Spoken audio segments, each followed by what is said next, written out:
em breve. E aí agora eu apresento a tela. Eu estou mais rápido nisso. Vocês veem a tela?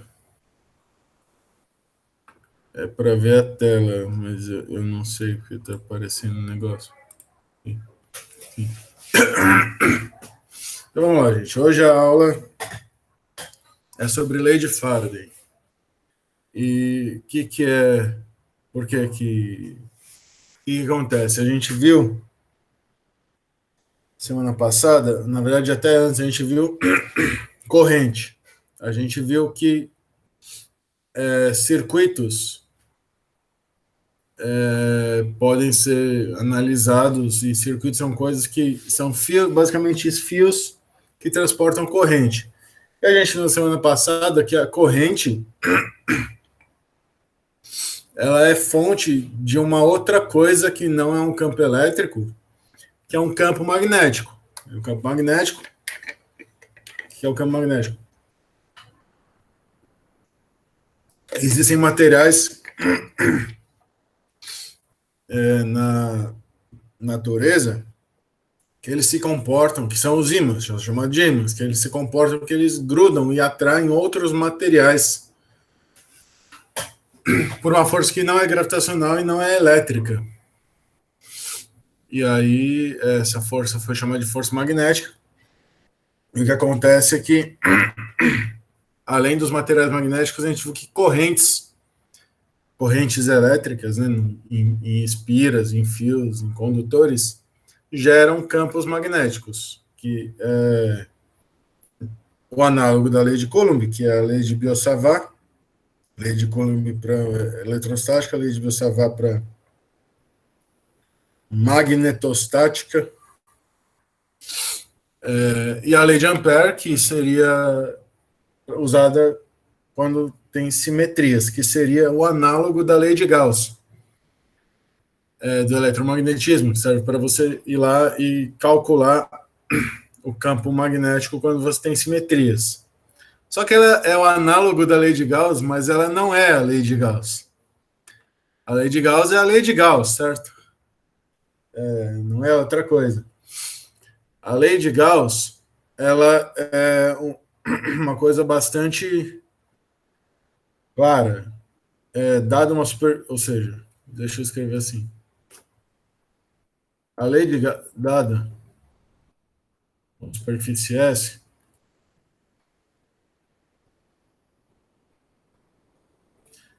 a gente pode repetir a mesma coisa que foi feita para a eletrostática na magnetostática. A gente viu ela passada que a gente pode definir um fluxo magnético e que esse fluxo magnético ele é zero em superfícies fechadas. Então, definimos o fluxo magnético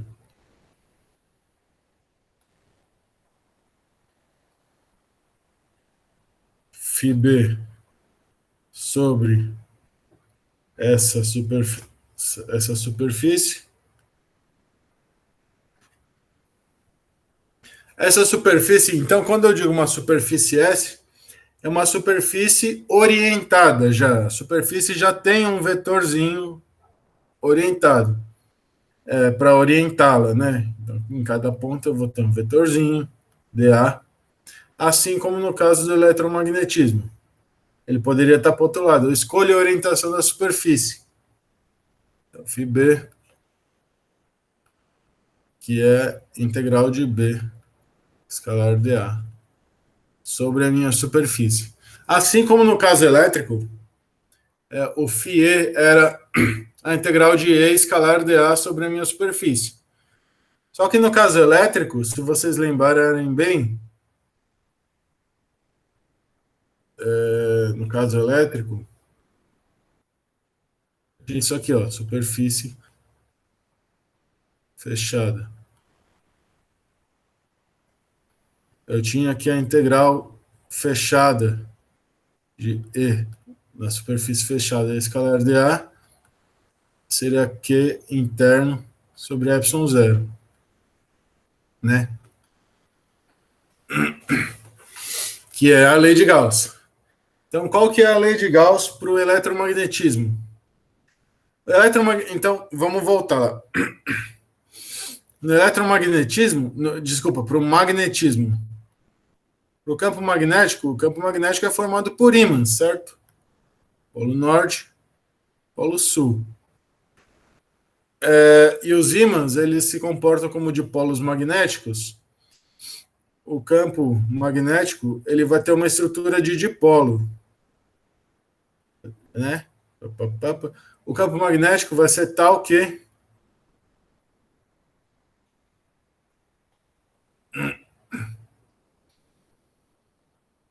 as linhas de campo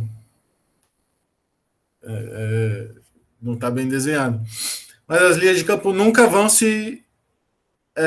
nunca vão terminar em lugar nenhum. Se eu quebrar o ímã, vai continuar existindo um polo norte e um polo sul. Então, se eu quebrar o ímã,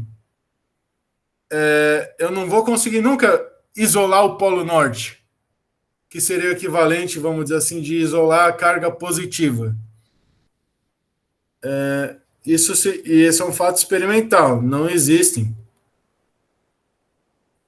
o que a gente chama de monopolos, que são as cargas magnéticas.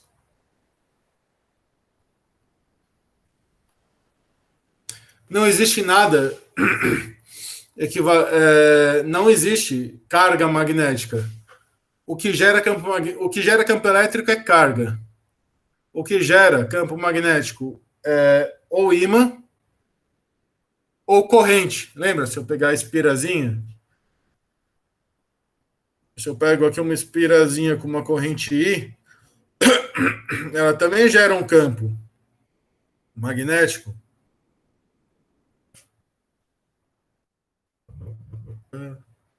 Ela também gera um campo magnético, né?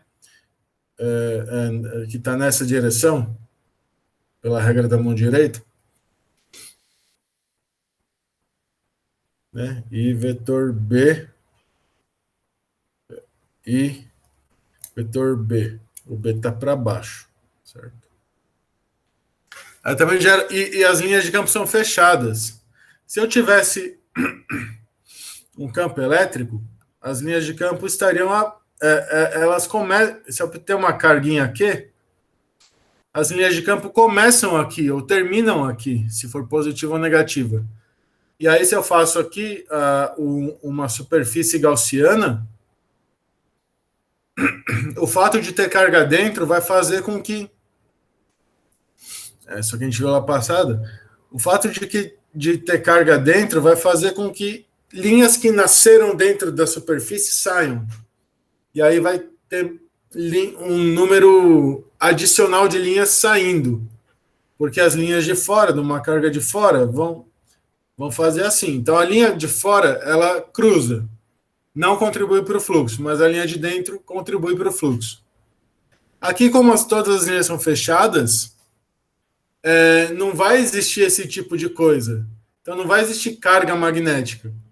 E se não vai existir carga magnética, isso implica para toda superfície fechada.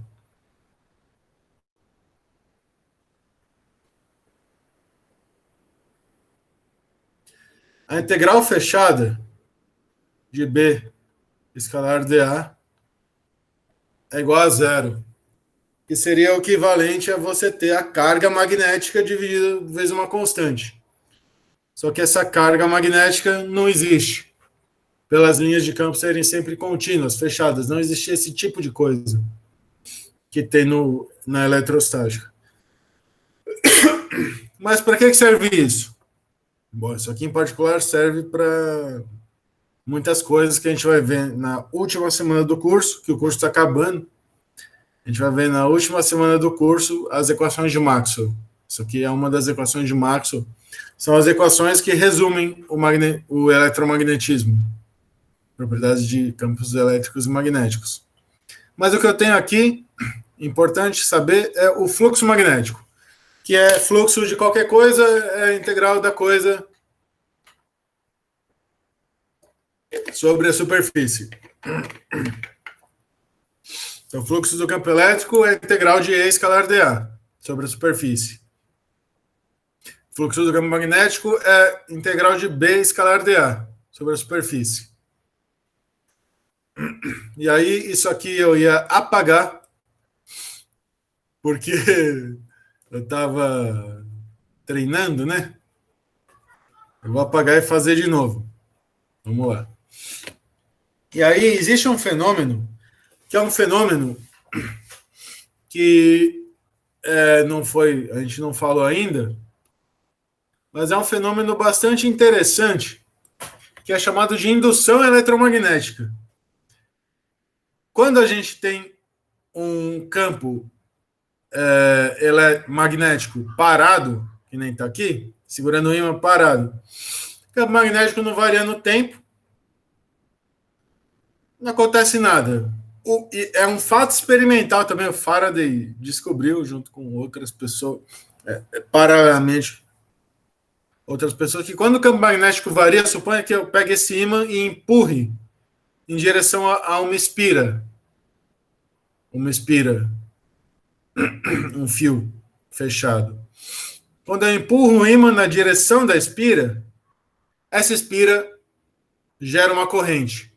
Aparece uma corrente induzida na espira. E o que é isso aqui? Se eu disser que isso aqui é a área da minha espira, empurrar o ímã na direção da espira significa que vai ter mais linha de campo, tá vendo? As linhas de campo estão mais concentradas aqui. Então, quando eu empurro, vai ter mais linhas de campo. Quando eu empurro, vai ter mais linhas de campo.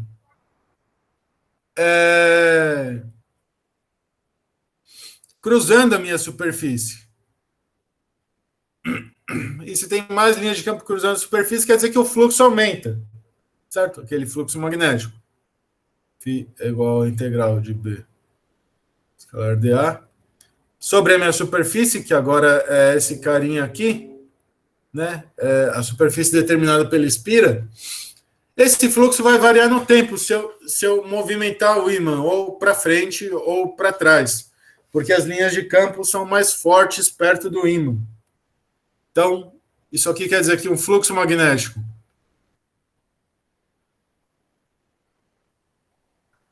variável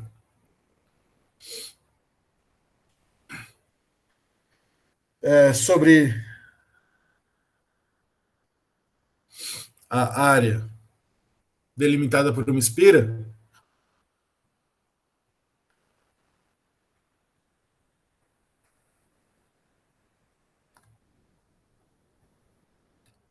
induz uma corrente elétrica na espira.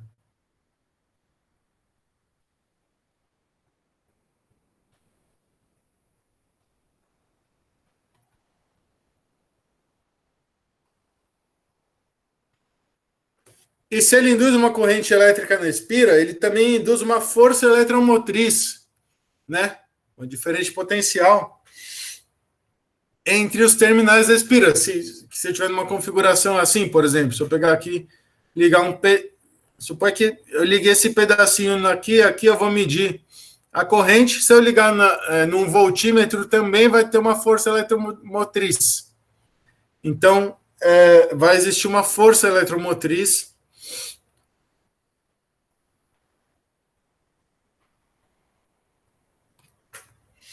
induzida pela variação do fluxo ao longo da minha superfície determinada pela espira. E essa é a chamada lei de Faraday.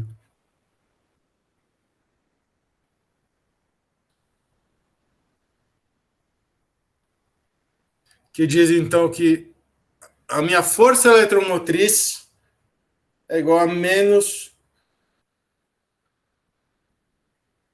Se for o φ do campo magnético, é menos dφb dt.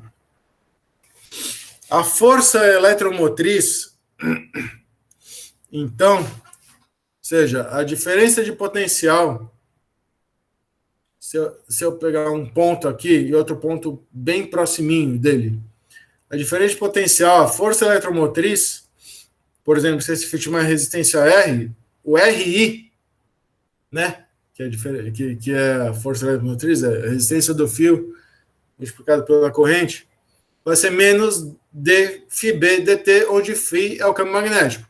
Então, você vê, se φ for constante no tempo, não tem força eletromotriz. Se φ for variável no tempo, essa derivada vai me dar a força eletromotriz e, portanto, a corrente no fio. Ou seja, então, força eletromotriz, então, Epsilon é igual a menos dφb dt. Agora, se R for a resistência do fio, isso me implica que Epsilon é RI, né? Então, isso aqui vai me implicar que I, o valor da corrente, é o módulo de Epsilon sobre R. Mas aí surge um negócio, né? Que parece que não é nada, mas é. Existe aqui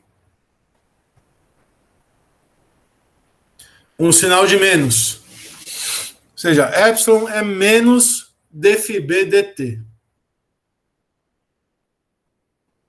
E o que significa isso? Quer dizer, a força, o valor da força eletromotriz é igual à variação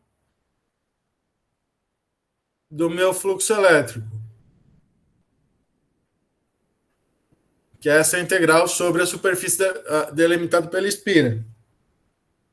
Mas o que significa dizer que epsilon é menos essa quantidade? Se o campo magnético estiver entrando, a corrente vai andar para um lado. Se estiver saindo, vai andar para o outro lado. Isso não pode depender da orientação da minha área. Então, vamos lá. Para resolver quem é epsilon. Vocês estão me acompanhando, gente? Eu tenho que... Isso aqui é uma lei experimental. Epsilon é igual a menos dφb dt, onde φb é a integral do campo sobre uma espira.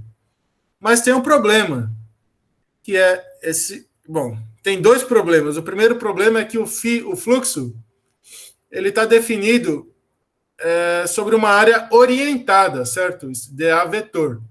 Então, eu podia pegar dA para cá e dA para cá, eu vou ter dois fluxos, um menos o outro. E epsilon vai ser menos o fluxo. Só que aí você fala, tá, mas não tá legal isso. Porque qual é esse fluxo? Esse fluxo é o fluxo que eu escolho com dA para a esquerda? Ou é o fluxo que eu escolho com dA para a direita?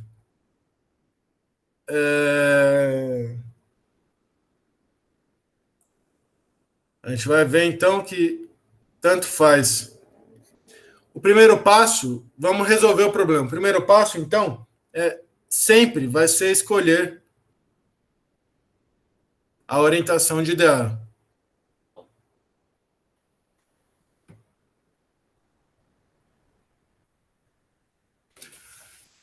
A primeira coisa que eu tenho que fazer para resolver esse tipo de problema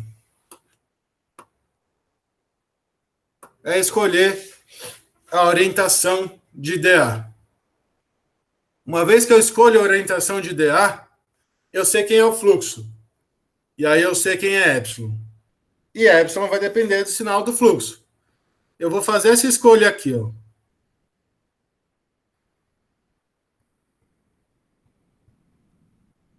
Vamos supor que eu pegue dA para a esquerda. Pegue esse dA aqui. Então, o meu fluxo é a integral de B escalar dA, certo? Então, vamos ver que é a mesma coisa. Então, eu vou pegar isso daqui. Vamos ver isso daqui. Vamos fazer isso aqui com mais detalhes. Então, eu tenho aqui a espira. Eu tenho o meu dA. Eu tenho aqui meu fluxo. É igual a integral de B escalar dA. Agora, suponha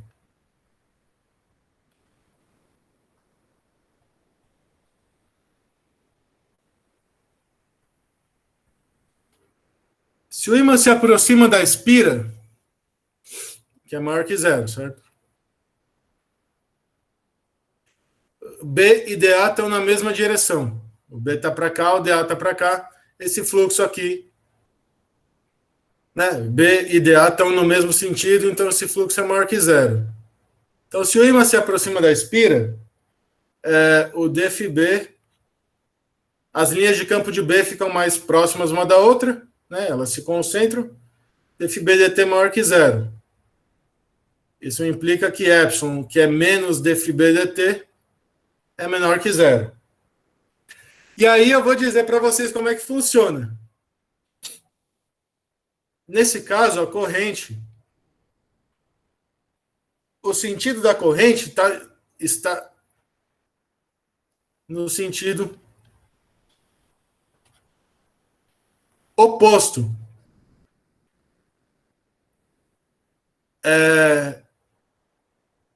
Ao dado pela regra da mão direita.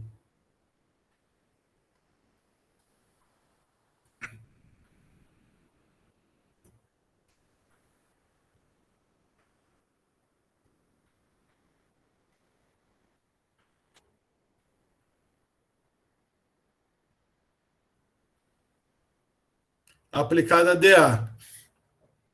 Ou seja,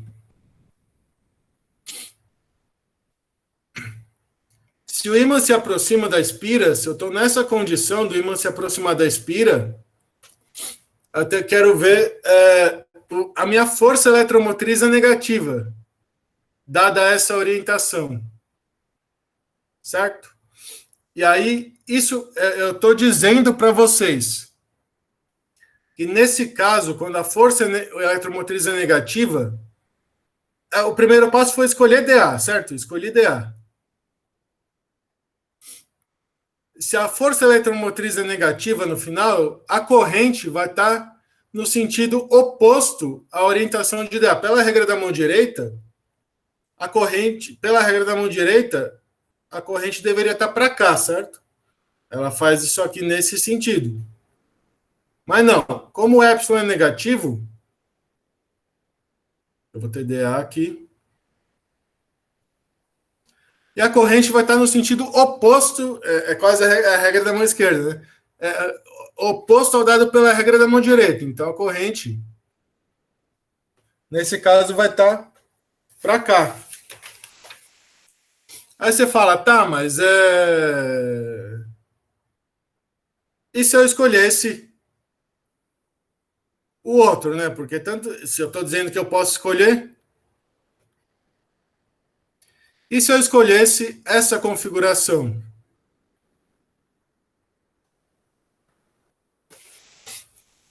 Tem alguma coisa não pode dar diferente, né?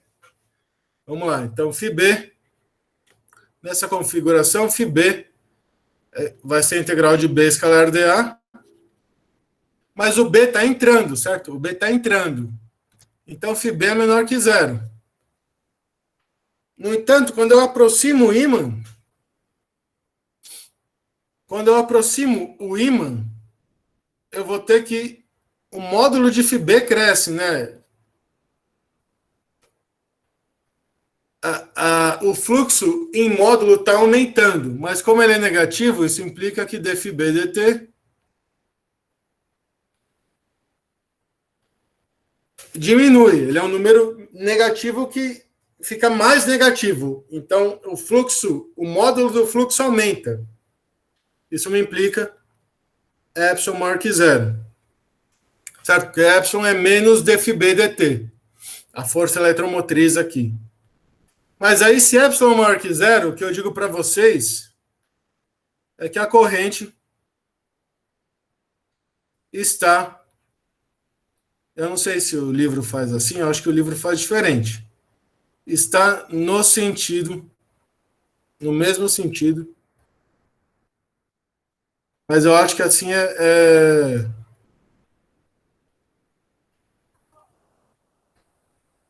da regra da mão direita.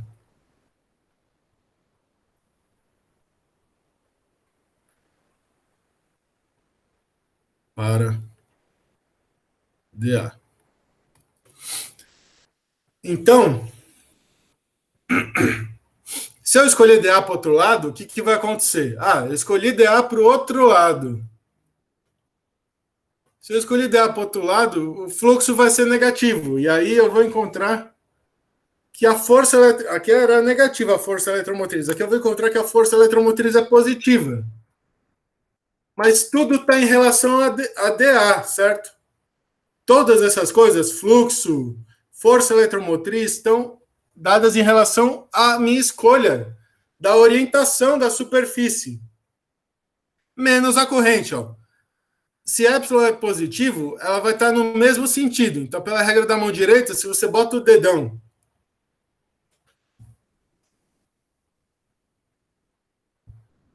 como é que é a história? Se você bota o dedão no sentido do DA, né? Você bota o dedão no sentido do DA, a corrente vai fazer assim, certo? Vamos lá, aqui. Se eu ponho para cá, a corrente vem para cá. Aqui, se eu ponho para cá, aqui, tá ruim de ver, certo? Vou fazer assim. Aqui a expira, certo? Eu tenho que olhar essa expira como se ela tivesse assim. Então, meu elemento de área vai estar para fora. Então, o meu DA, quando eu fizer isso, se eu desenhei corretamente, meu DA vai vir aqui assim, certo? Bota aqui, meu DA vai vir aqui assim, né? Porque eu tô. Eu vou desenhar de cores diferentes. A Spira está aqui. A Spira está aqui, certo? O meu DA. Aqui. O meu DA é porque não dava para ver. O meu DA, ele está aqui, a Spira está aqui, o meu DA aponta para dentro, né? Aponta para a direita. Mas essa vocês estão enxergando, né? Ele vai por baixo dessa parte aqui. Então, se eu ponho a minha regra da mão direita, seria mais fácil na lousa, mas se eu ponho a minha regra da mão direita, a corrente está aqui. Certo? E isso significa, então, que a corrente não depende da orientação de DA. Só o que depende da orientação de DA é o fluxo e a força eletromotriz. Fluxo não é medido, não é uma quantidade física. Força eletromotriz depende dos terminais. Mas a corrente, se você vê a corrente é fluxo de elétron. A corrente tem que estar sempre na mesma direção. Tudo bem? A gente vai ver isso aqui de uma maneira bonitinha. Ó, vamos fazer de novo. Um ímã em forma de barra é mantido orientado verticalmente sobre uma espira.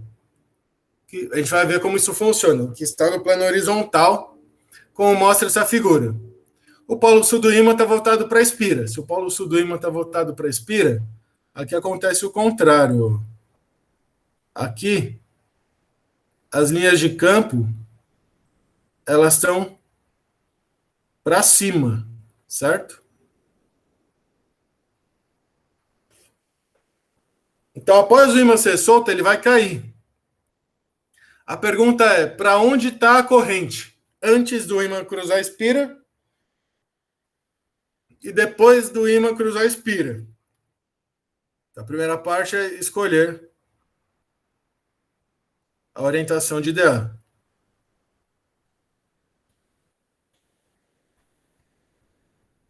certo? Aqui tem um elemento de área, então o dA dele vai estar ou para cima ou para baixo, para poder calcular o fluxo. Eu vou escolher essa. Sugiro que vocês escolham a outra para ver como fica, certo? Se eu escolho essa, o meu fluxo magnético vai ser a integral de B escalar dA. O B está para cima, o dA está para baixo, só que é menor que zero. Certo? Então, se o ímã está acima, né? Está caindo aqui, acima da espira. Quando ele cai, o fluxo aumenta em módulo, porque as linhas de campo ficam mais concentradas. Então, dφ dt maior que zero, só que o φ é negativo. Então, isso implica que dφ dt é menor que zero, porque ele vai ficando cada vez mais negativo. Isso implica que epsilon é maior que zero. Se epsilon é maior que zero, certo? Epsilon igual a menos dφ dt.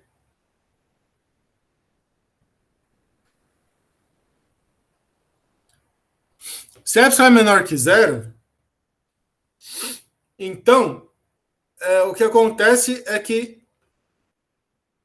a corrente vai ser percorrida no sentido contrário. Desculpa. Epsilon é maior que zero. Se epsilon é maior que zero, né? dφ dt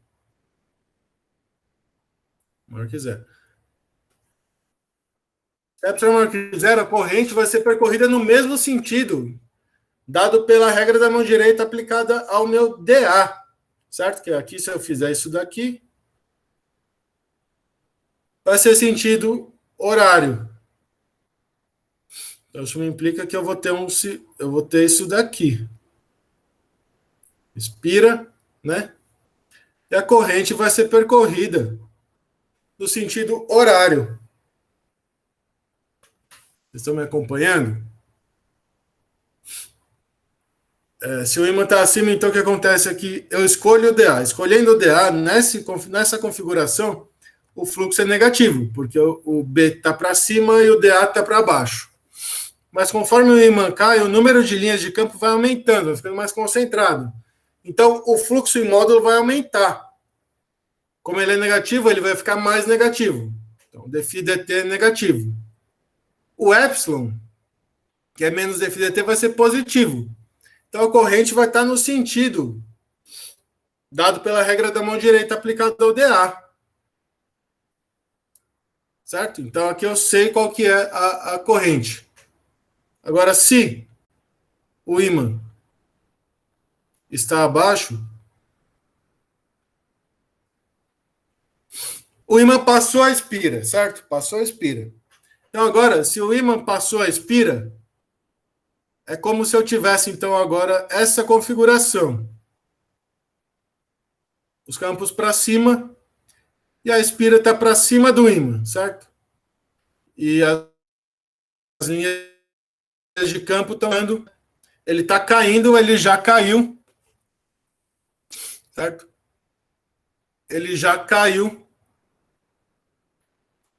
E aí, então, o que eu tenho agora é que eu continuo tendo φB negativo, porque o campo está para cima. E o meu dA está para baixo, só que como ele cai, agora ele vai ficando menos negativo. dφB dt maior que zero, porque ele vai diminuindo em módulo, ele vai ficando cada vez menos negativo.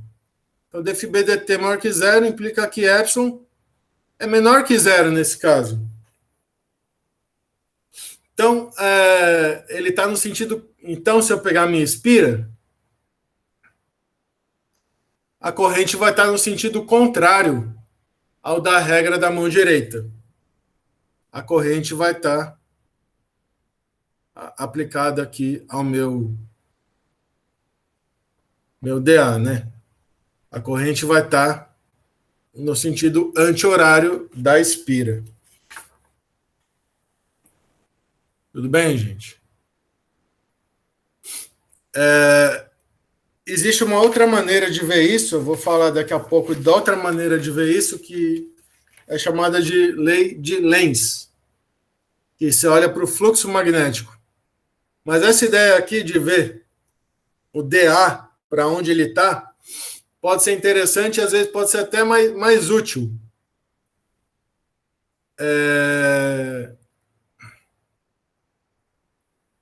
Dependendo do tipo de problema que você tem.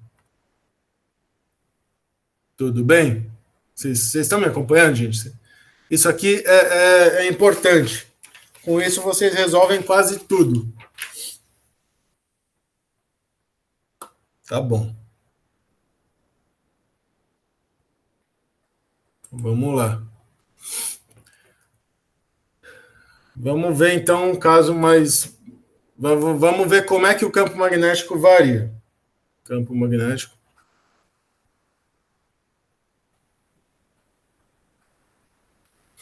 Uniforme. Vamos calcular fluxos, calcular forças eletromotrizes. Suponha que eu tenha B uniforme para cada instante de tempo, né? Então, em um dado, ou seja, vamos calcular o fluxo. Então, primeiro passo, orientar a área.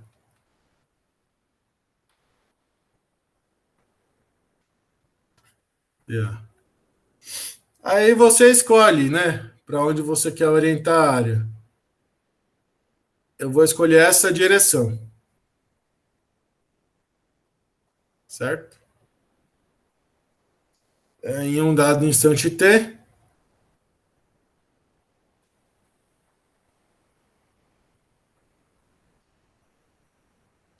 em um dado instante t, eu vou ter que o meu fluxo magnético vai ser igual a integral de B. Escalar dA, que vai ser B vezes A vezes cosseno de θ, para um campo uniforme. Certo?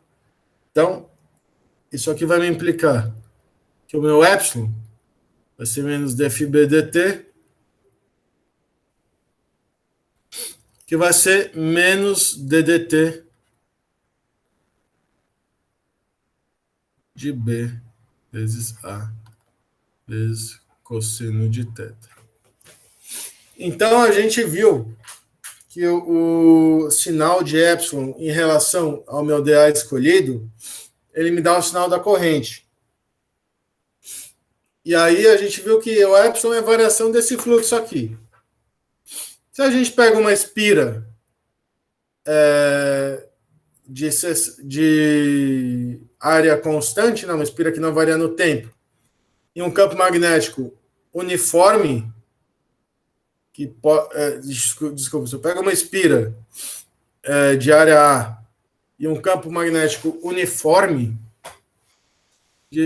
podendo ter B de T, A de T, e se eu puder ter θ de T, ou seja, em cada instante B é uniforme, mas para instantes diferentes, eles podem estar em orientações diferentes. Então, a minha força eletromotriz,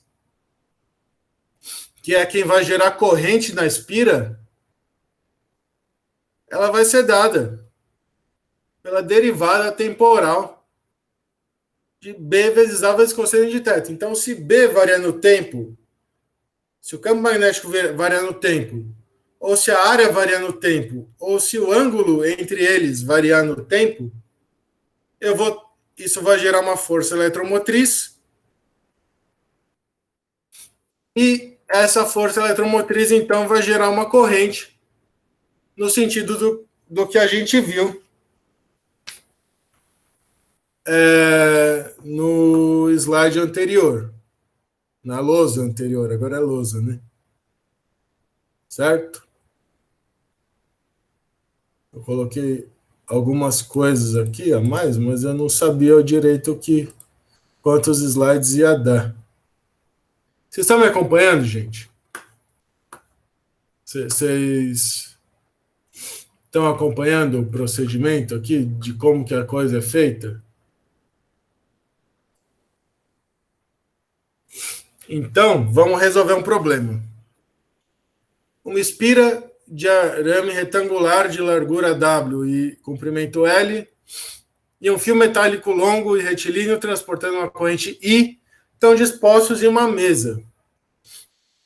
Determine o fluxo magnético na espira. Fluxo magnético a gente viu lá passado. Fluxo magnético a gente sabe calcular. A gente sabe aqui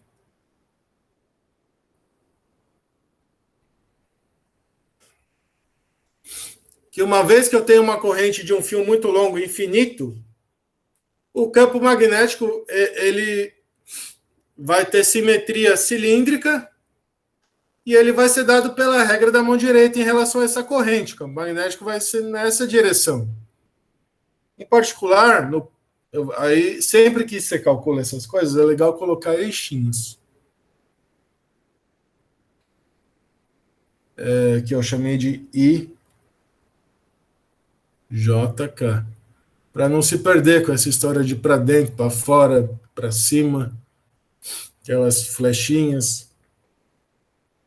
Então, o campo magnético, então no plano da espira,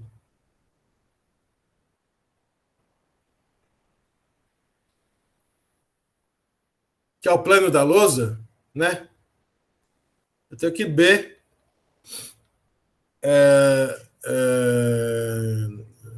abaixo do fio.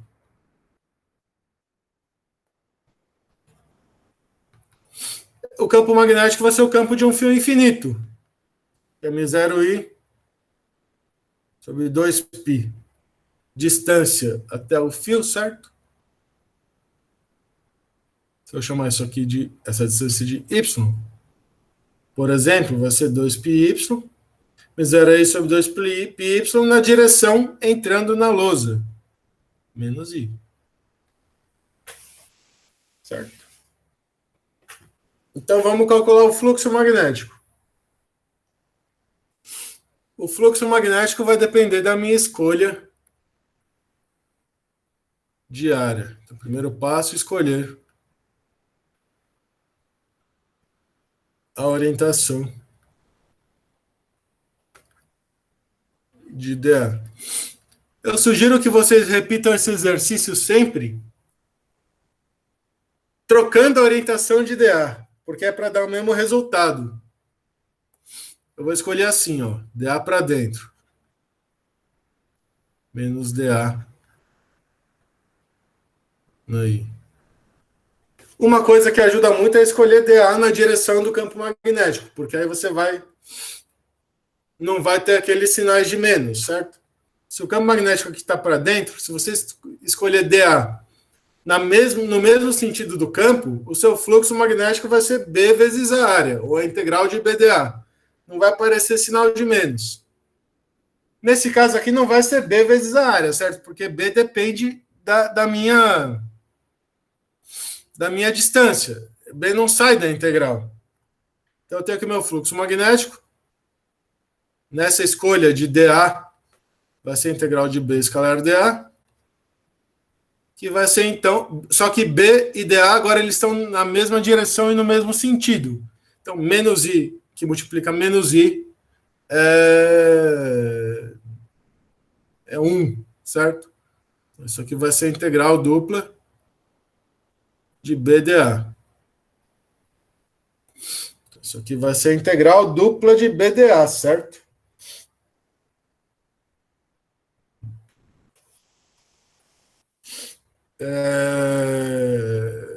M0I 2π. Aí eu vou ter agora, isso aqui é a constante, certo? Então eu vou ter integral em x e em y, certo? Ou aqui, se eu quiser dizer,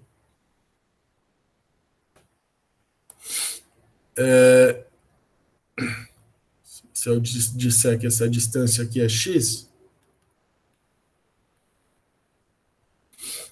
eu vou ter então agora a integral em x, né? Que é a integral de 0 até L,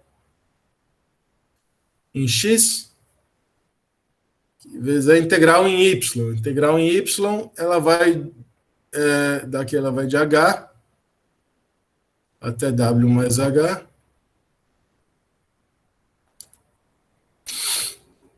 Certo? Do que? De 1 sobre y dy. Isso aqui é m0 i L sobre 2π, certo? A integral de h até w mais h de 1 sobre y dy. Certo? A integral dx. Integral em y, integral em x. O dA, quando eu coloco coordenadas, ele vai para dx dy. Como eu estou escolhendo integrar primeiro em x, porque é constante, depois em y, fica dy dx. Integro primeiro em x, de 0 a L, depois eu integro em y, de h até w mais h. Então, meu φb, como eu escrevi antes, meu φb é m0i L dividido por 2π, a integral de h até w mais h de 1 sobre y dy. Então, φb essa é m0i, integral de 1 sobre y é ln de y, certo? ln de w mais h dividido por h. Certo? Esse é o meu fluxo. Tudo bem?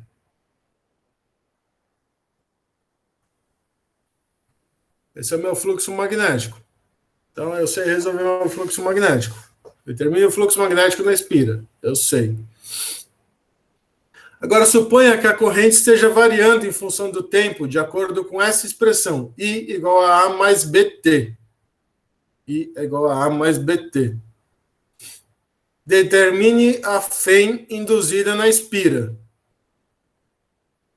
E aí, qual a direção da corrente induzida no retângulo? Vamos lá. Então, I de T igual a A mais BT.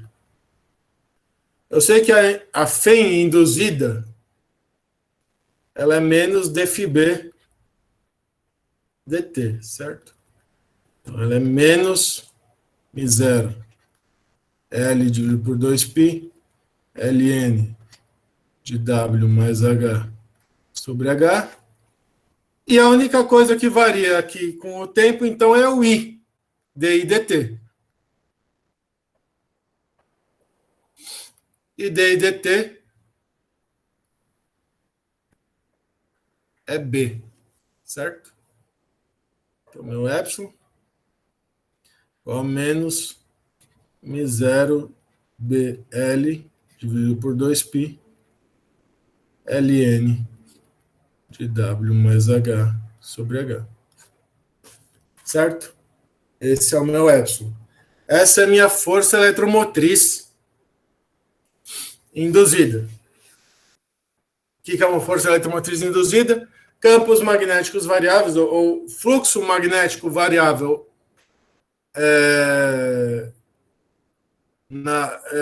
ao cruzar a área delimitada pela minha espira, gera na espira uma corrente elétrica.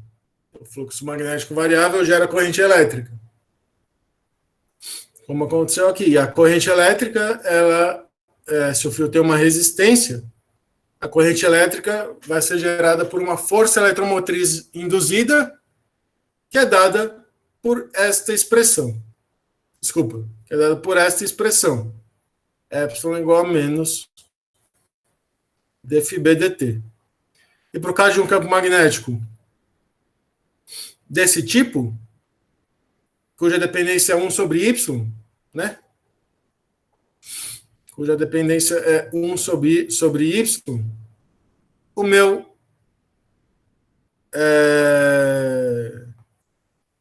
meu fluxo ele vai ser tal que o integrando depende de y, não posso tirar, mas eu posso, se eu colocar B para dentro e dA para dentro,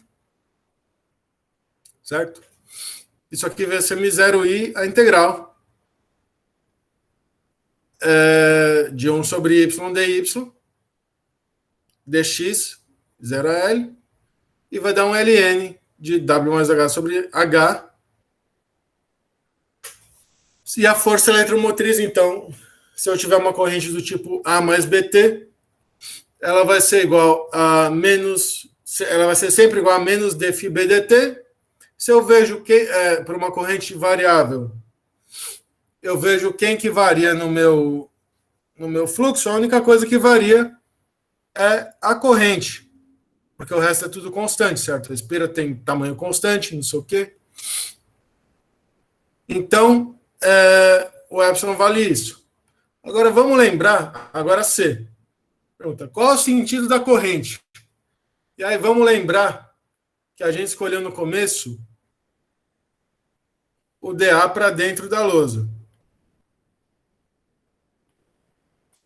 Então, se epsilon é negativo, a corrente vai ser dada pelo contrário da regra da mão direita. Então, se dA está para dentro, eu faço a regra da mão direita, a corrente era para estar, certo? Para cá. Se eu fizer a regra da mão direita para dA. Mas como epsilon é negativo, a corrente não está para lá, a corrente vai estar para o outro lado.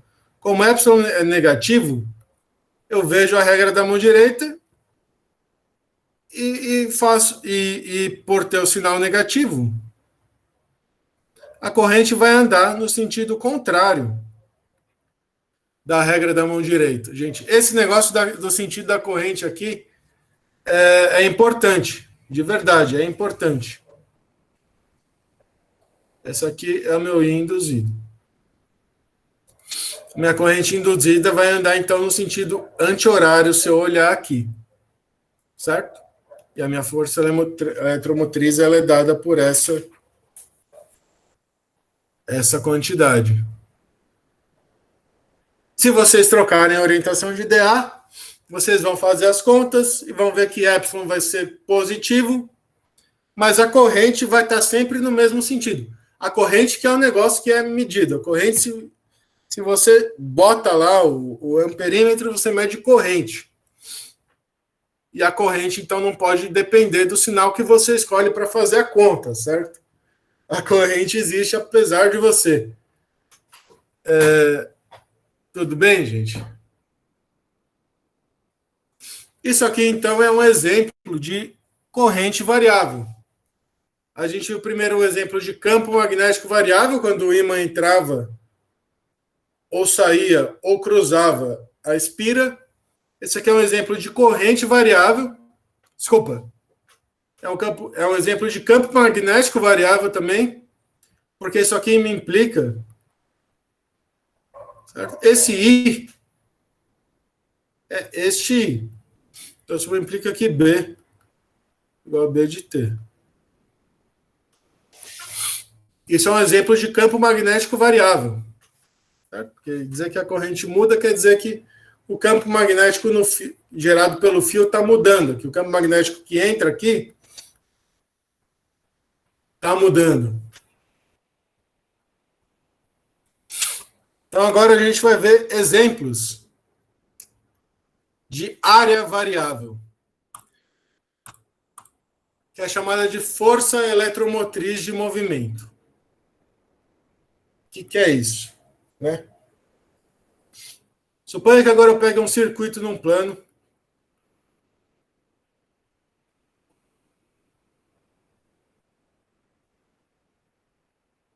Eu pego um circuito num plano.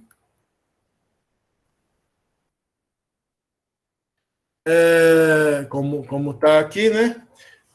Perpendicular a B.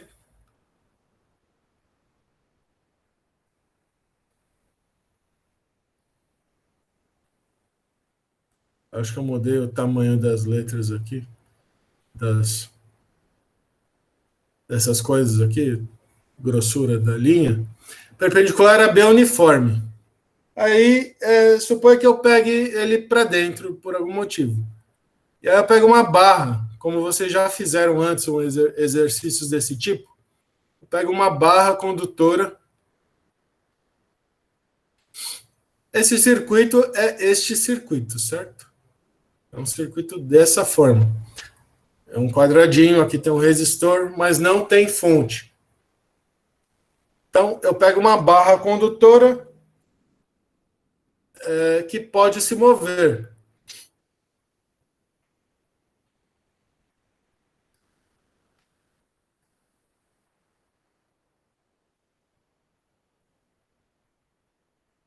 Sem atrito. O que a gente viu aula passada? Aula passada a gente viu esse mesmo problema, mas a gente viu o contrário. A gente viu quando tinha uma fonte aqui de tensão, né? E aí, quando eu ligava a fonte, essa barra sofria uma força gerada pela corrente aqui, né? Uma força magnética para esse lado, e a barra ia passear. Era um ejetador de barras. Mas agora não é isso que eu quero fazer. Agora eu quero ver o efeito, né, de um campo magnético eu quero de um fluxo magnético variável sobre isso. Eu quero puxar a barra, né? Aplico uma força e puxo a barra. E aí, como for, eu sei que o meu fluxo elétrico, se B é constante, ele é B vezes a área, certo? Então vamos botar eixinhos aqui, que eu sempre gosto de botar eixinhos. Eu chamei de I, J e K. Eu sei que meu fluxo magnético, ele é B vezes a área. Uma vez que eu oriente, certo? Então, o que eu vou fazer? Eu quero puxar a barra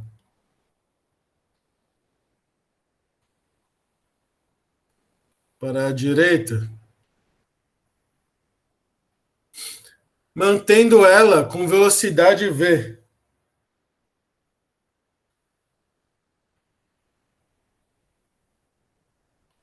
Se o campo magnético não fizesse nada no negócio, se o campo magnético não exercesse nenhum tipo de reação na barra quando eu a puxasse, isso aqui eu ia puxar e ia ser aceleração constante. Mas não. Mas o que vai acontecer é que quando eu puxo a barra, o meu fluxo, que vai depender meu fluxo vai depender do módulo de B e da área. Meu fluxo dependendo de módulo de B e da área, ele vai variar, porque a área vai variar, né? Quando eu puxo, o dx dt vai ser V. Então, o fluxo magnético variando vai gerar uma força eletromotriz aqui, então vai gerar uma corrente no circuito.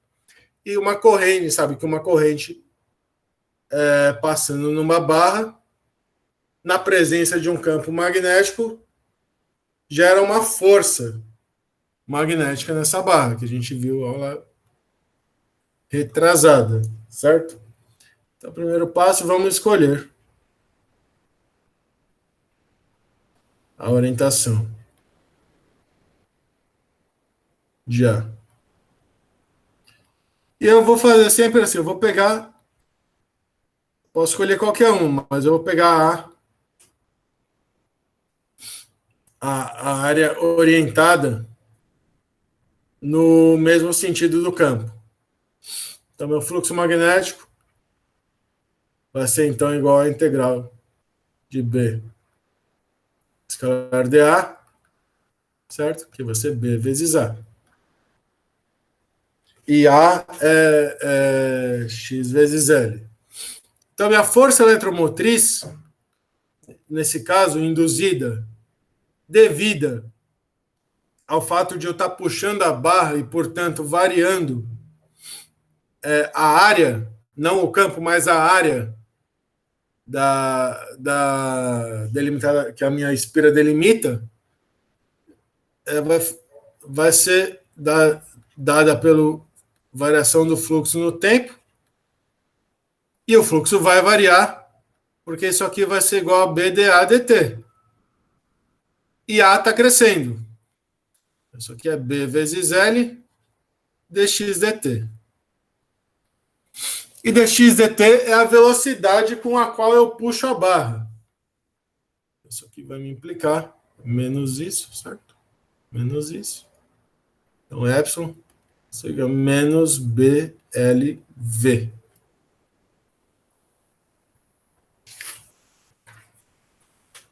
Certo, gente? Epsilon vai ser menos BLV, que é menor que zero. Então, eu consigo determinar a força eletromotriz. A força eletromotriz, então, lembrando que eu escolhi a área nessa direção, a força eletromotriz vai gerar uma corrente. Assim, então, que a corrente vai ser o módulo da força eletromotriz sobre a resistência, que é igual a BLV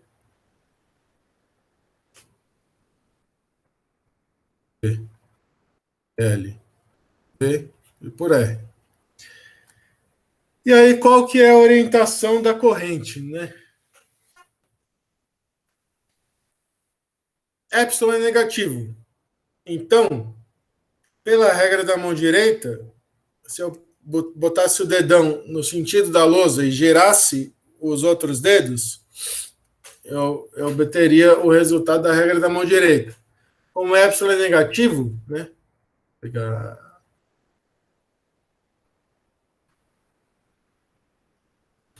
Como epsilon é negativo, eu faço a regra da mão direita e troco o sentido. Então, a minha corrente vai estar aqui no sentido anti-horário do movimento, que já estava desenhado aqui. Porque esse desenho eu roubei de um lugar onde isso já estava desenhado. Então, eu consigo determinar, quando eu aplico uma força aqui, isso aqui começa a andar com uma certa velocidade, eu consigo determinar, então, a variação no fluxo, e, portanto, a força eletromotriz sobre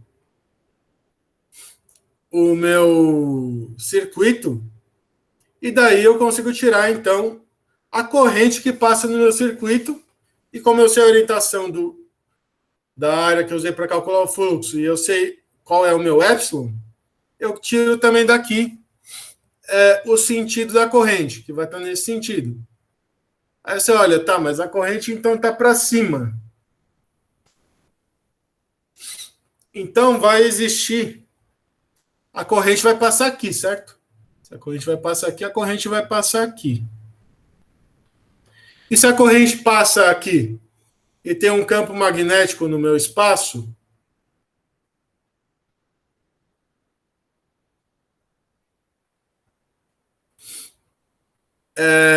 eu vou ter, então, um condutor carregando corrente na presença de um campo magnético.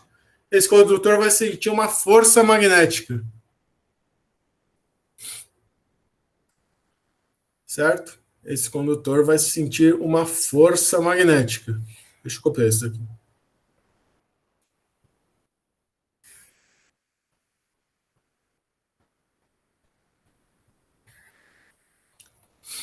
E ao sentir a força magnética, a aceleração da minha barra vai mudar, certo? Então, como a corrente na barra,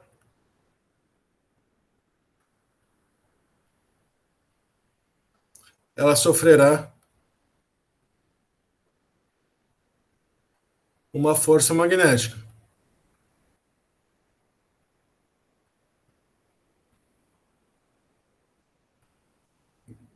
Aí, se eu botar os meus eixinhos aqui, certo? Vou botar eixinhos. Que eu escolhi como IJK, nessa direção. Ela vai ter uma força magnética.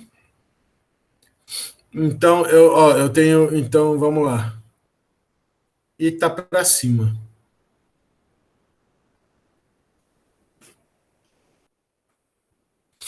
Se tá para cima, a minha força magnética, FB, vai ser igual a I, L, vetor B. O meu L vai ser L na K, e o meu B vai ser B para dentro, certo? Na menos I. Então, a força magnética vai ser igual a I, LB, K, vetor menos I. I vetor K é menos J. Então, K vetor menos I também é menos J. Certo? K vetor I, IJK. IJ. K vetor I é J. Então, K vetor menos I é menos J. Isso aqui é menos I, LB.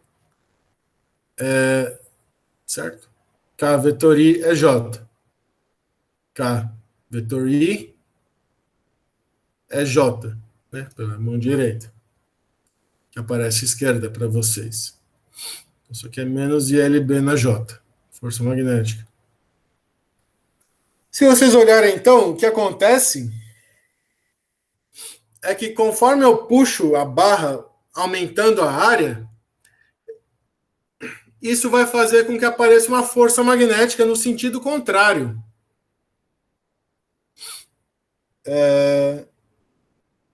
Certo? Então, se aparece uma força magnética no sentido contrário, quer dizer que o campo, isso quer dizer que a presença de um fluxo variável, no caso que varia na barra, vai fazer com que ele freie, de certa forma, o movimento da barra. Então, para que eu tenha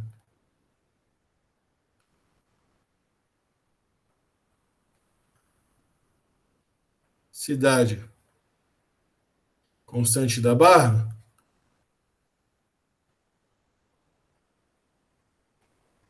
preciso aplicar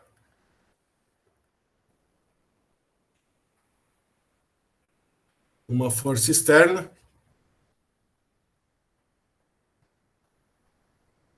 dada por F externa, igual a menos FB, que é igual a ILB na direção J.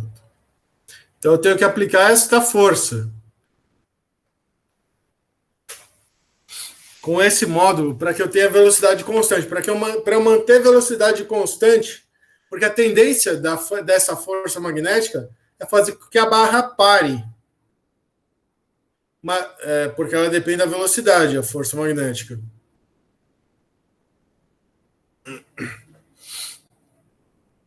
Porque a corrente que passa aqui depende do fato de eu puxar, certo?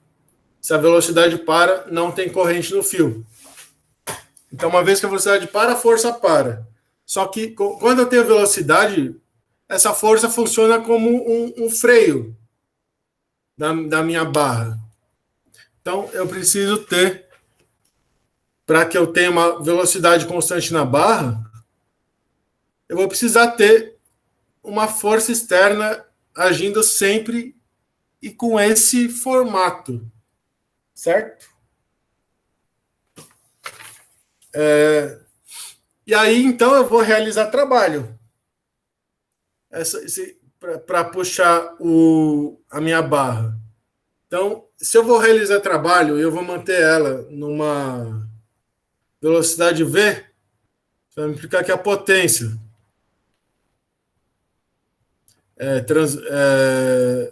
transmitida ao sistema, esse sistema aqui, devido à força externa, vai ser igual a potência igual o quê?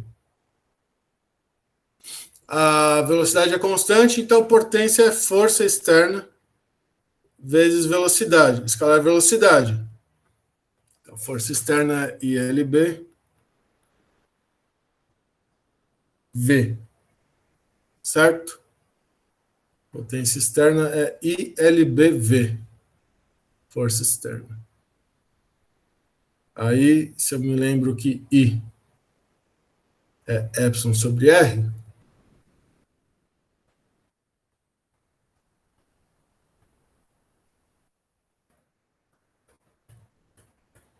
se eu me lembro I é epsilon sobre R, que é BLV sobre R, então BLV é I vezes R, certo? Isso aqui é I quadrado R. Então, olha só, para eu manter que a potência dissipada no resistor do meu circuito. Ou seja, o que eu estou fazendo aqui? Para manter uma velocidade constante, eu tenho que aplicar uma força aqui que vai. Porque se eu tenho a velocidade, e vai existir uma força magnética para o outro lado que vai frear o meu sistema. E se eu tenho, então, essa força vai realizar trabalho sobre a barra, então ela vai realizar trabalho a uma dada taxa para manter essa velocidade. Então, ela vai fazer isso numa certa taxa, que é a potência transmitida ao sistema. Essa potência transmitida ao sistema é exatamente, coincidentemente, a potência dissipada no resistor do meu sistema. Então, isso aqui diz para mim que a energia está sendo conservada. A potência fornecida ao sistema pela força externa é igual à potência que o resistor recebe, que é dissipada por calor. Dissipada por calor. Tudo bem, gente?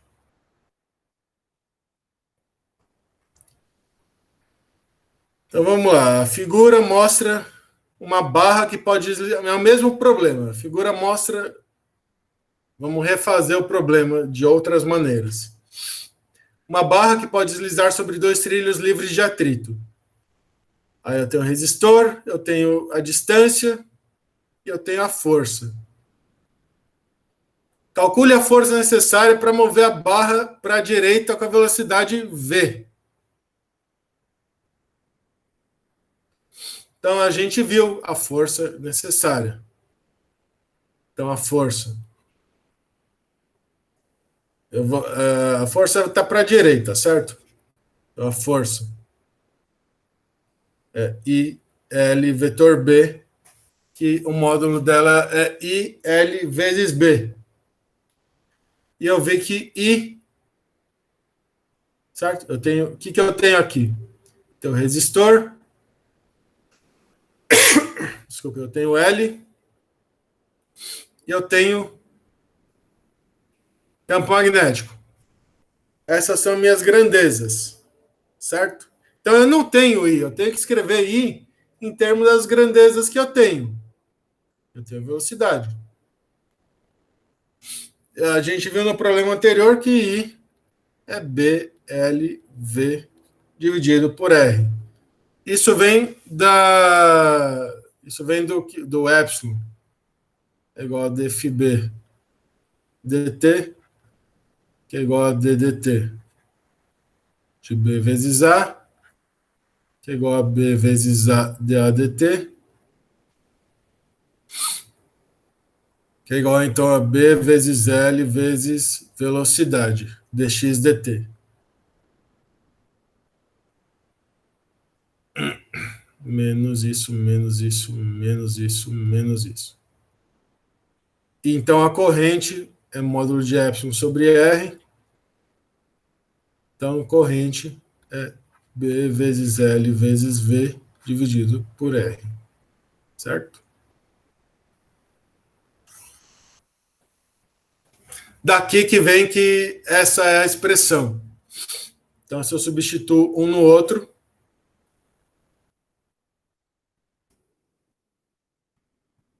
F vai ser igual a B quadrado L quadrado V dividido por R. Tranquilo, né? Qual a taxa, a qual taxa a energia chega ao resistor? É a potência, certo? A potência eu posso escrever como R quadrado, que eu posso escrever como força vezes velocidade. E aí é mais fácil usar força vezes velocidade, porque eu tenho a força e eu tenho a velocidade de maneira bonitinha. Isso aqui é B quadrado, L quadrado, V quadrado sobre R. Certo? Então, se eu, aqui é uma outra maneira de dizer. Então, eu tenho aqui, eu quero ter uma velocidade, eu quero saber qual é a força. Desculpa. Eu quero saber qual é a força, qual o valor da força. Eu sei que por passar corrente, força é ILB, IL vetor B. A corrente eu tiro da minha lei de Faraday.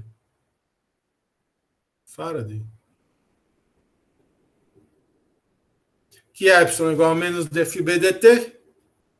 φB, aqui eu tenho área, então eu vou ter um dA dt. Se eu tenho V, isso implica um dA dt. dA dt, então, vai me dar L vezes dV dt. Desculpa, L vezes dx dt, então L vezes velocidade.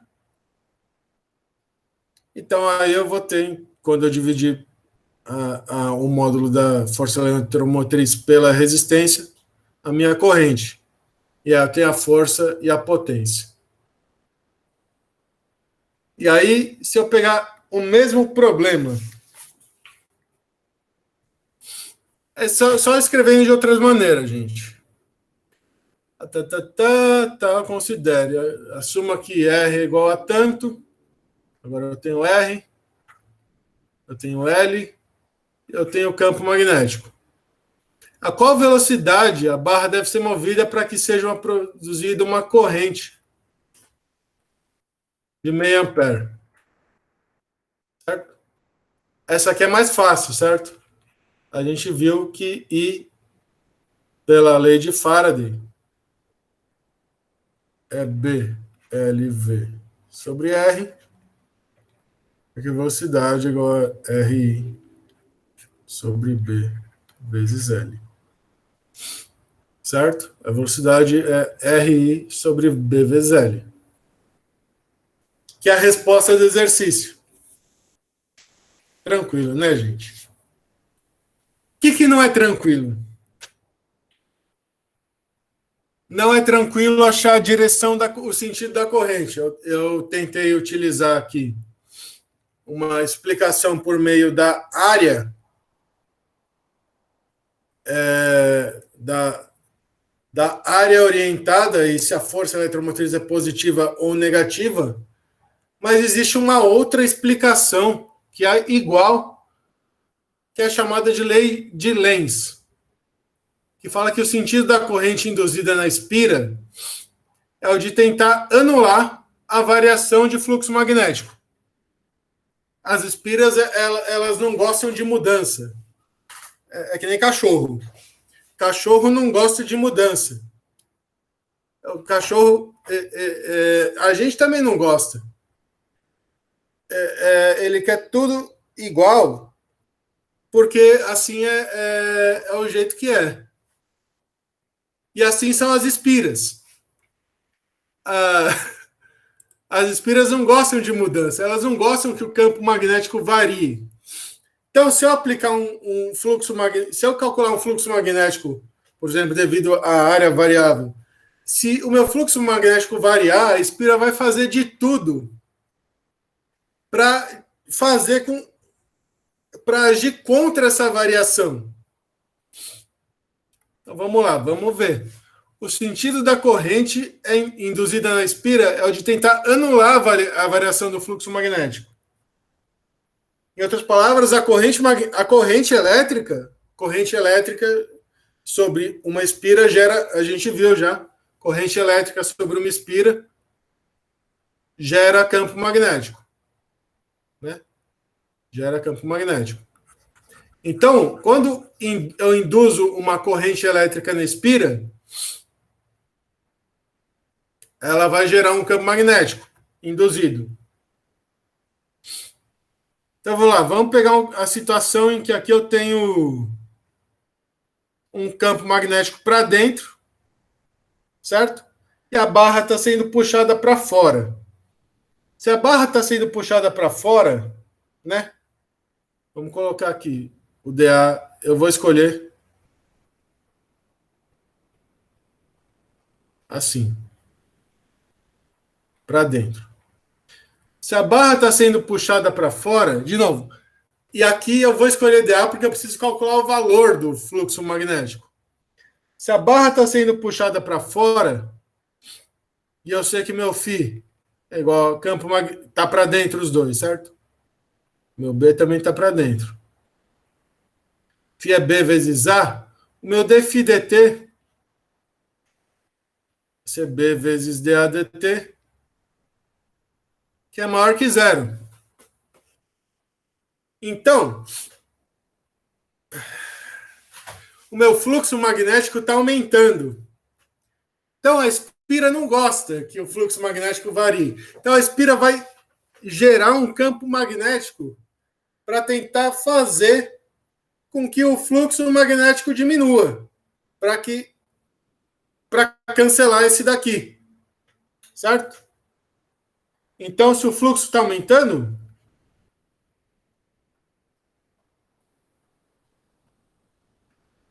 isso vai me implicar que a espira vai querer diminuir o campo.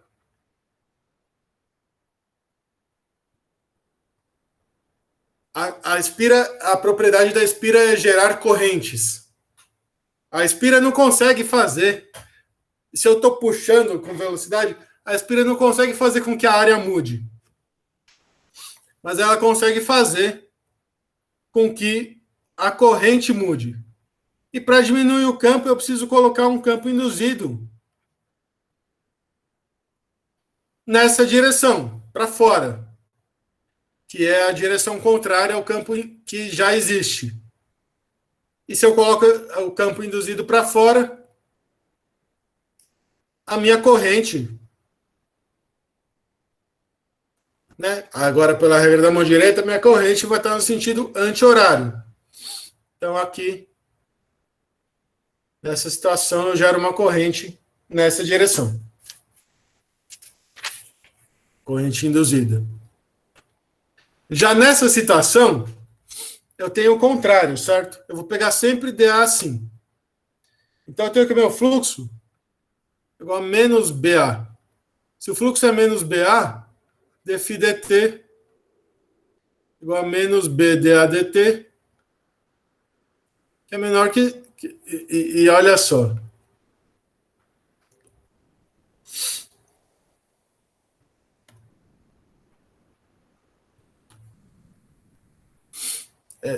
Desculpa, o φ continua sendo BA.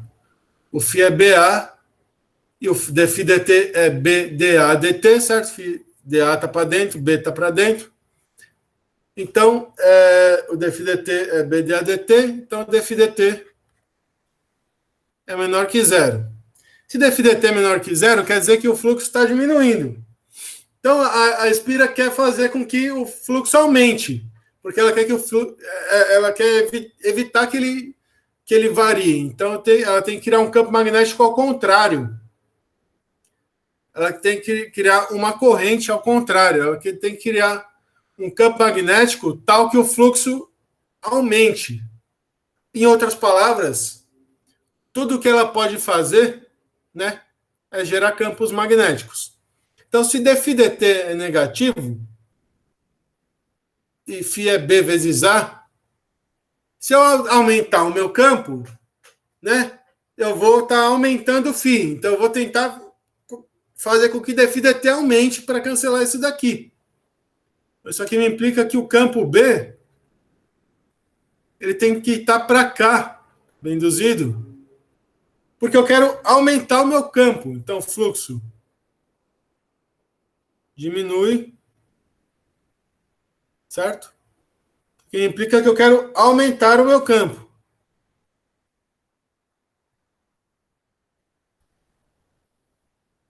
E para isso eu tenho que pegar B induzido na direção, no mesmo sentido do B inicial. Ou se eu pego aqui, então, esse caso em que B está para fora e eu puxo com velocidade V, nesse caso, para essa mesma escolha de dA, o meu φ vai ser igual a menos B vezes A, certo? Só que está para fora. Então, dφ dt igual a menos B dA dt. dA dt é positivo, isso aqui é menor que zero. Então, agora o fluxo está diminuindo. Se o fluxo diminui, eu quero que o fluxo, a minha Inspira, ela quer que o fluxo permaneça constante. Se o fluxo diminui, o que eu tenho que fazer, ou seja, o que significa diminuir o fluxo? Diminuir esse fluxo, isso aqui quer dizer que dφ dt está aumentando. Então, dφ dt, em particular, módulo de dφ dt maior que zero. Então, meu fluxo está aumentando em módulo. Só que agora eu quero que o módulo dele permaneça constante. Então, eu quero que ele fique menos negativo. Certo? E para ele ficar menos negativo, né, eu quero que ele fique menos negativo. Eu tenho que diminuir o meu campo. Certo? Se eu quero que ele fique menos negativo, o fluxo é negativo. Se eu sei que dφ dt está diminuindo, ou seja, que o fluxo está ficando cada vez mais negativo, eu quero que ele fique menos negativo. Eu quero produzir um campo. Então, agora, eu quero produzir um campo que diminua o módulo de φ. Então, o campo tem que estar no sentido contrário.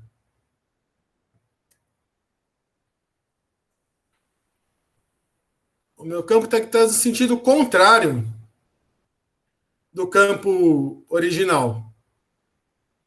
E aí, então, se o campo está para cá, né?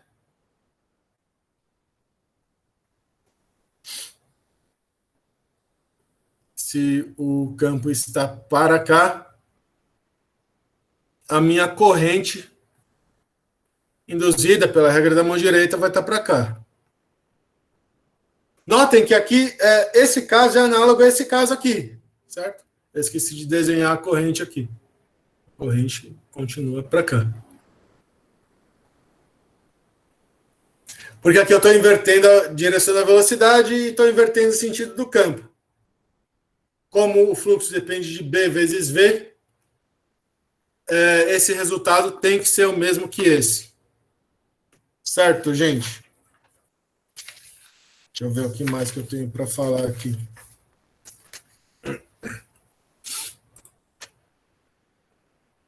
Vamos ver isso aqui, como é que funciona. Então, uma espira de fio metálico está se movendo próximo a um fio metálico e longo.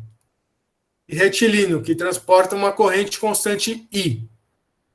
Determina a direção da corrente induzida na espira, à medida que essa se move para longe do fio. Vamos ver. A gente sabe que, nesse caso, pela regra da mão direita, o campo magnético, nesse ponto aqui, ele está entrando na lousa. Opa, ele está saindo da lousa.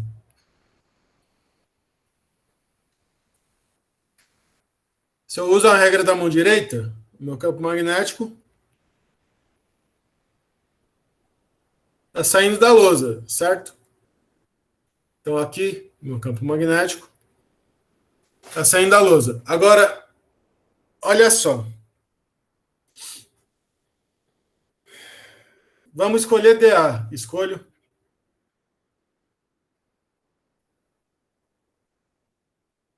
eu vou escolher dA assim, porque aí eu sei que o meu fluxo seria a integral de B dA, B escalar dA, que vai ser positivo.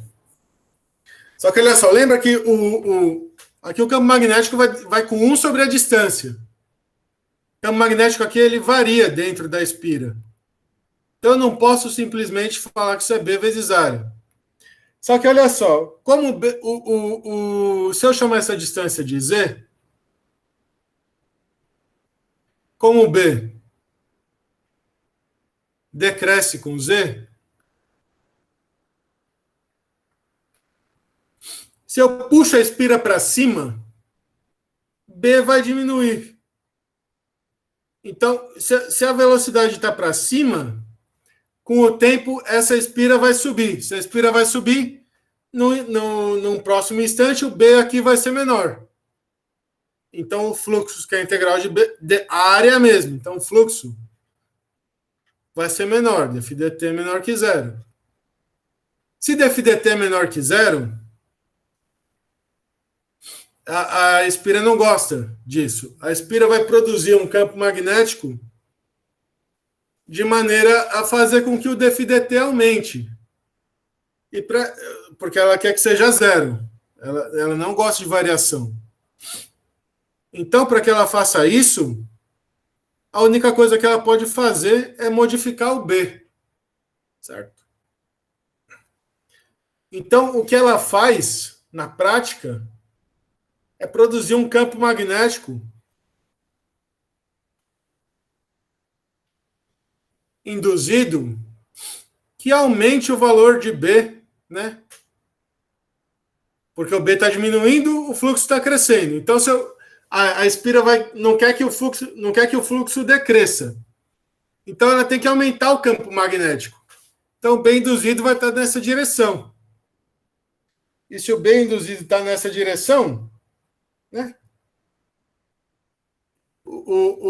Que é a direção para fora, a corrente, pela regra da mão direita, a corrente induzida, vai estar nessa direção aqui. A corrente induzida, ela vai estar nessa direção. Agora, se o fio fosse para dentro, a pergunta, qual seria a direção da corrente induzida na espira se você estivesse movendo em direção ao fio? Aí seria a direção contrária, certo? Porque o campo magnético estaria aumentando, porque a velocidade está para dentro, né? dφ dt seria positivo. E por aí vamos. Tudo bem, gente?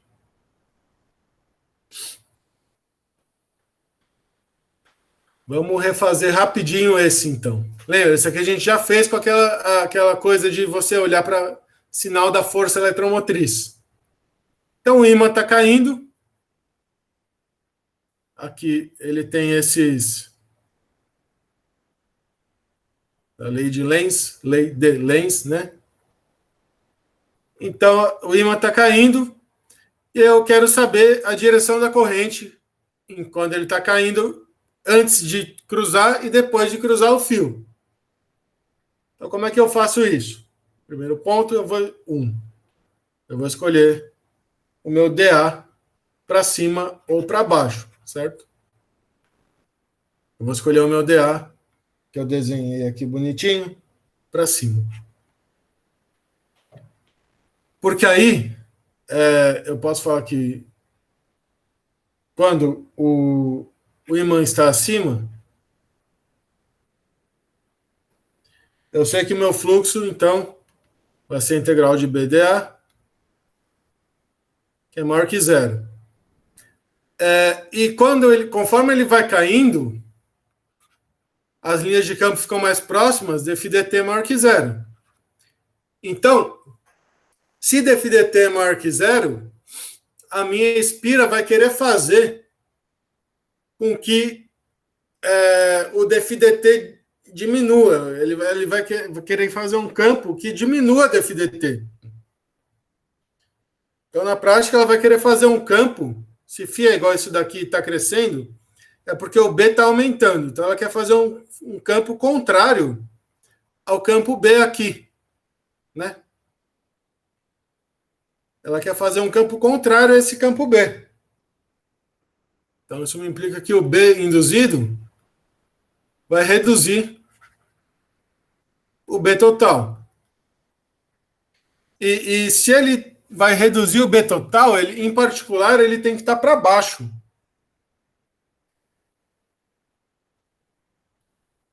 Certo? Ele tem que estar para baixo. Porque aí a componente cancela aqui, né? Vai reduzir. Se está diminuindo o φ, se está aumentando o φ, eu quero diminuir B para que quero diminuir B para que o fluxo φ fique constante, certo?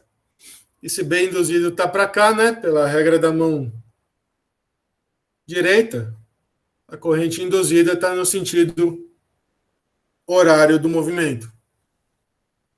E se o ímã está... Ou seja, o resultado é o mesmo, certo? Se o ímã está abaixo, eu tenho que, quando o ímã está abaixo, as linhas de campo estão assim, né, na minha espira. Se as linhas de campo estão assim, conforme ele vai caindo, o fluxo continua positivo, o fluxo vai diminuindo. O dφdt é menor do que zero. E se o dφdt é menor do que zero, vai acontecer o contrário. A minha espira vai querer aumentar o campo, para que ela vai querer manter o fluxo constante. Então, o meu B induzido vai estar no sentido do campo, para aumentar ele. Vai estar no sentido do campo para aumentar ele. E aí, então, a corrente vai para o outro lado.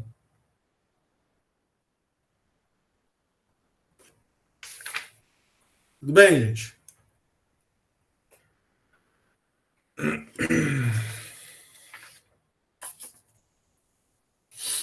Tudo bem. Eu vou falar de uma última coisinha para a gente acabar, que são campos elétricos induzidos. Vocês entenderam a parte da lei de Lenz? De que as espiras não gostam de variar o fluxo. Se o fluxo varia, se o fluxo magnético varia ao longo da espira, a espira vai fazer de tudo para parar de variar, para agir contra isso. E a única coisa que ela pode fazer é variar o campo. Ou seja, para produzir uma corrente que varia o campo. E vocês podem ver depois que vocês podem fazer a conta direitinho. Isso é equivalente àquela coisa da gente orientar a área, ver o sinal da força eletromotriz e usar a regra da mão direita. Essa parte de campos elétricos induzidos eu vou fazer na próxima aula de quinta-feira, porque senão fica muito tarde, gente.